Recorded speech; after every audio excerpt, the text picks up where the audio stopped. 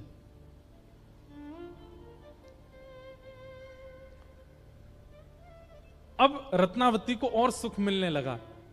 क्यों? अब संत दर्शन करती हैं, और संतों के दर्शन करते ही नेत्र बंद हो जाते हैं और निकुंज का दर्शन होता है, और वे सब संत ही उस निकुंज की सखियां बन जाते हैं। रत्नावती को इतना सुख मिलने लगा, अब रात्रि का प्रतीक्षा नहीं करती, अब जब संत आते हैं तभी नेत्र बंद करती है और निकुंज में पहुंच जाती है। ऐसी कृपा होने लगी।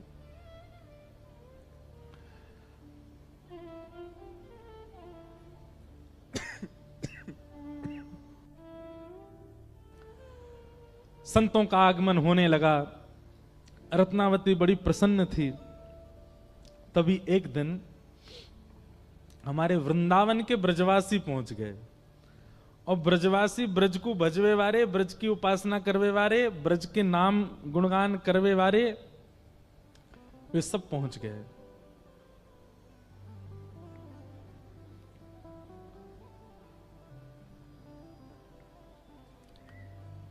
भीतर जाकर के जैसे ही उन्होंने श्री जुगल किशोर, राधा वल्लभ, राधा रमण आदि वृंदावन के ठाकुरों का यश गाना प्रारंभ किया और वृंदावन की मधुर ब्रज भाषा में कीर्तन करने लगे। नंद जी को छैया, बलभद्र जी को भैया लाल। नंद जी को छैया, बलभद्र जी को भैया लाल। नंद जी को छैया, बलभद्र जी को भैया लाल। नंद जी को छैया, बलभद्र जी को भैया लाल। ओ या को मुख देखे ते कटत यम फंद। या को मुख देखे ते कटत यम फंद। या को मुख देखे ते कटत यम फंद। या को मुख देखे ते कटत यम फंद। ओ जय जय राधे कृष्ण, राधे कृष्ण, राधे गोविंद। जय जय राधे कृष्ण, राधे कृष्ण, राधे गोविंद। जय जय राधे कृष्ण, राधे कृष्ण, राधे गोविंद। जय जय राधे कृष्ण, राधे अब कृष्ण, राधे। ब्रजवासीन को तो यही स्वरूप है, वो जहां जामे सबन को नचा दें। अब वहां सब ब्रजवासी नाच रहे थे और भीतर बैठी रत्नावती का रोम रोम नृत्य कर रहा था। उनके मुख से ब्रज की ऐसी मीठी भाषा और ब्रज के ठाकुरों का गुणानुवाद सुनकर के रत्नावती स्वयं को रोक नहीं पाई और अपने स्थान पर खड़े होकर के अपनी दासी के साथ वो भी नृत्य करने लगी। हो जय जय राधे कृष्ण, राधे कृष्ण, राधे गोविंद। जय जय राधे कृष्ण, राधे कृष्ण, राधे गोविंद। जय जय राधे कृष्ण, राधे कृष्ण, राधे गोविंद। जय जय राधे कृष्ण, राधे कृष्ण, राधे गोविंद। ओ केशव जी कल्याण गिरिधरण छबीले लाल। केशव जी कल्याण गिरिधरण छबीले लाल। केशव जी कल्याण गिरिधरण छबीले लाल। केशव जी कल्याण गिरिधरण छबीले और लाल। मदन मोहन श्री वृंदावन चंद। मदन मोहन श्री वृंदावन चंद। ओ मदन मोहन श्री वृंदावन चंद। मदन मोहन श्री वृंदावन चंद। ओ जय जय राधे कृष्ण, राधे कृष्ण, राधे गोविंद। राधे कृष्ण, राधे कृष्ण, राधे गोविंद। जय जय राधे कृष्ण, राधे कृष्ण, राधे गोविंद। जय जय राधे कृष्ण, राधे कृष्ण, परनंद राधे के लाला की।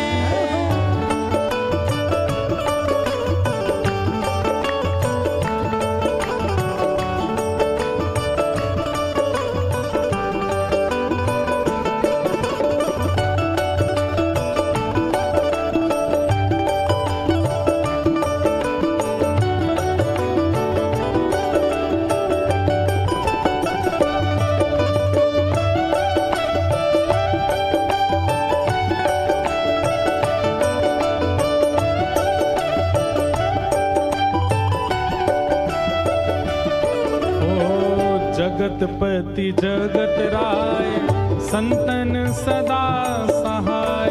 जगतपति जगत राय संतन सदा सहाय। जगतपति जगत राय संतन सदा सहाय। जगतपति जगत राय संतन सदा सहाय। या के गुण गावे स्वामी परमानंद। या के गुण गावे स्वामी परमानंद। ओ या के गुण गावे स्वामी परमानंद। या के गुण गावे स्वामी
ब्रजते कोई आयो आमेर, और इतनी सारी रत्नावती एक साथ नृत्य कर रही हैं।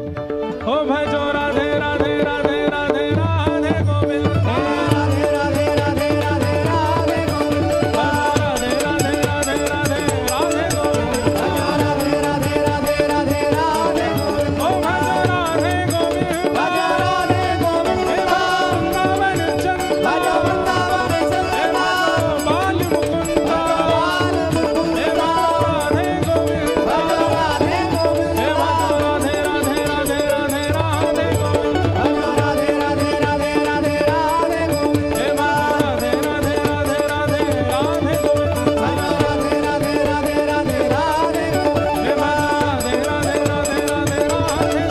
राधे राधे राधे राधे राधे राधे राधे राधे राधे गोविंद, राधे गोविंद भजो राधे गोविंद, राधे गोविंद भजो राधे गोविंद, वृंदावन चंद भजो राधे गोविंद, वृंदावन चंद भजो राधे गोविंद, राधा रमण लाल भजो राधे गोविंद, राधा रमण लाल भजो राधे गोविंद, प्यारे राधा वल्लभ लाल भजो राधे गोविंद, प्यारे राधा वल्लभ लाल भजो राधे गोविंद, गायों के गोपाल भजो राधे गोविंद, गायों के गोपाल भजो राधे गोविंद, गायों के गोपाल भजो राधे गोविंद, गायों के गोपाल भजो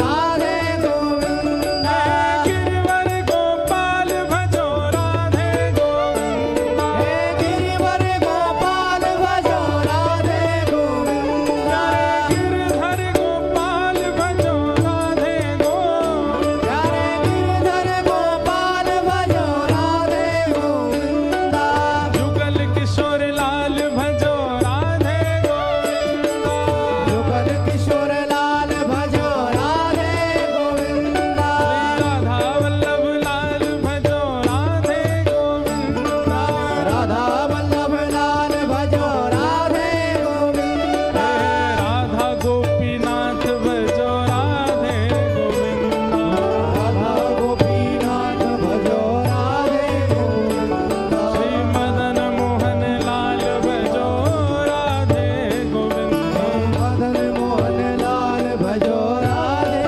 गोविंद, दामोदर लाल भजो राधे गोविंद, दामोदर लाल भजो राधे गोविंद, राधे गोविंद भजो राधे गोविंद, राधे गोविंद भजो राधे गोविंद, भजो राधे राधे राधे राधे राधे गोविंद, भजो राधे राधे राधे राधे राधे गोविंद, भजो राधे राधे राधे राधे राधे गोविंद, भजो राधे राधे राधे राधे राधे गोविंद, राधे गोविंद भजो राधे भजो राधे गोविंद भजो राधे गोविंद, राधे गोविंद भजो राधे भजो राधे गोविंद भजो राधे गोविंद, राधे गोविंद भजो राधे गोविंद, वृंदावन चंद भजो वृंदावन चंद, बाल मुकुंद भजो बाल मुकुंद, राधे गोविंद भजो राधे गोविंद, राधे गोविंद। बोलो वृंदावन बिहारी लाल की बैठ जाओ सब लोग, ऐसे खड़े है जैसे कथा विश्राम हो रही है। बैठो। रानी रत्नावती नृत्य करने लगी।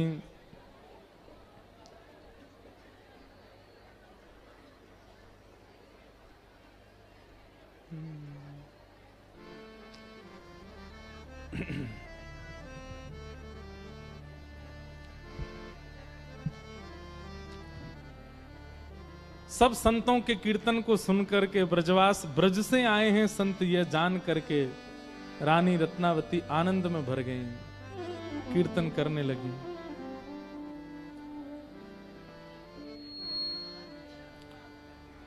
कुल की कहानी कहाँ लग करी हूँ, कुल की कहानी कहाँ लग कर हो।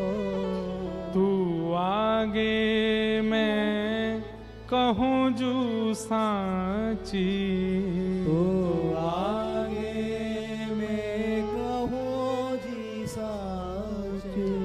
अब काहू नहीं डरी हूँ, अब काहू नहीं डरी हूँ। दासी ने रत्नावती जी का हाथ पकड़ा। महारानी, आप अपने अपने रूप को भूल रही हैं। आप ऐसे नृत्य नहीं कर सकती। यहां सब सेवक जन हैं, ये सब संत जन हैं। आप भले ही पर्दे में हैं, आपको इस प्रकार नृत्य नहीं करना चाहिए। रत्नावती बोली, सबसे पहले तो ये बता कि मेरे अंग में कौन सा ऐसा अंग है जिससे ये पता चलता है कि मैं महारानी हूं। मैं उसी को काटूंगी आज। ये किस अंग से पता चलता है कि मैं महारानी हूं? बता दे मुझे आज। हाथों से पता चलता, काट दो इनको। मुझे महारानी नहीं हूं मैं, क्यों मुझे बार बार याद दिलाती है?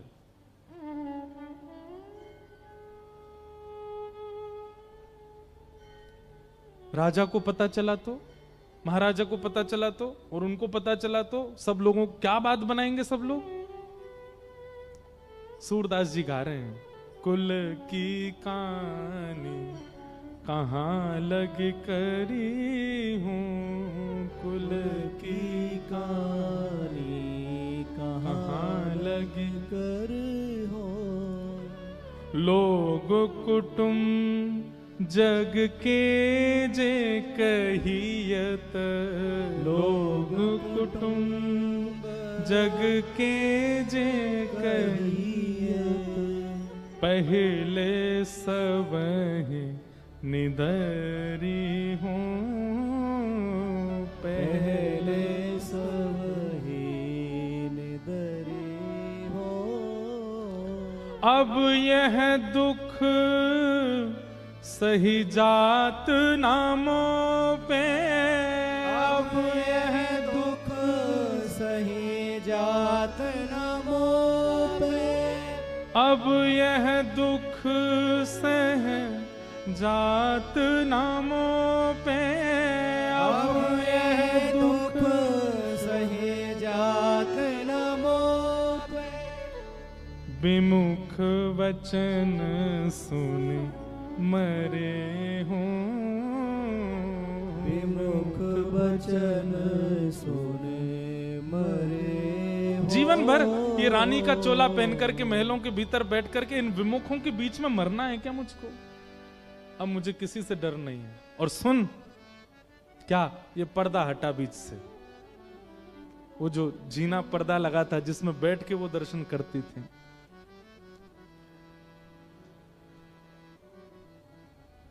दासी तो घबरा रही थी, रानी ने ही पर्दा हटाया। और आज पहली बार वो देहली पार करके गई, और जो ब्रज से आए संत थे उनके चरणों में साष्टांग दंडवत प्रणाम किया। दंडवत प्रणाम करके उनके चरणों की रज अपने माथे से लगा ली।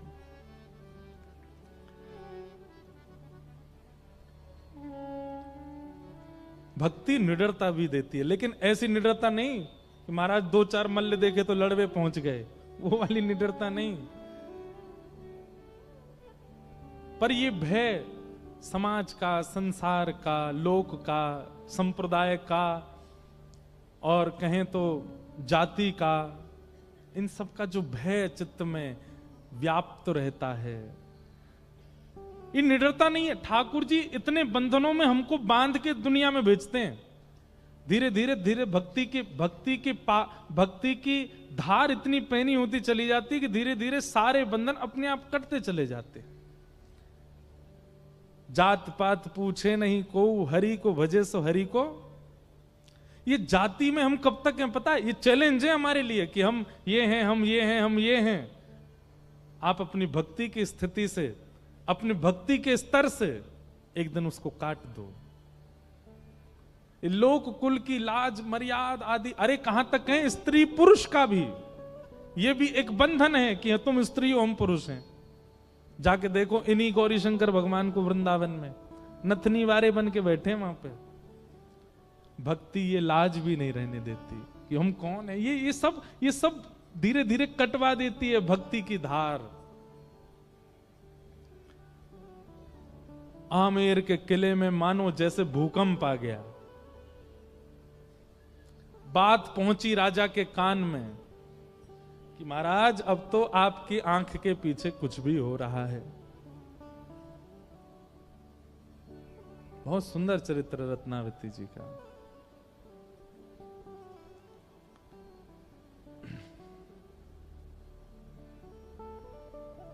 आपके पीछे कुछ भी हो रहा है। कहीं कहीं मीराबाई का चरित्र और श्री रत्नावती जी का चरित्र समसा लगता है, लेकिन एक बात हम स्पष्ट करें, मीराबाई पर कभी कभी लोगों को ऐसा लगता है कि जो राणा जी उन पर कष्ट पहुंचाते थे वो उनके पतिदेव थे। नहीं, उनके देवर थे। उनके पति तो परम भक्त थे।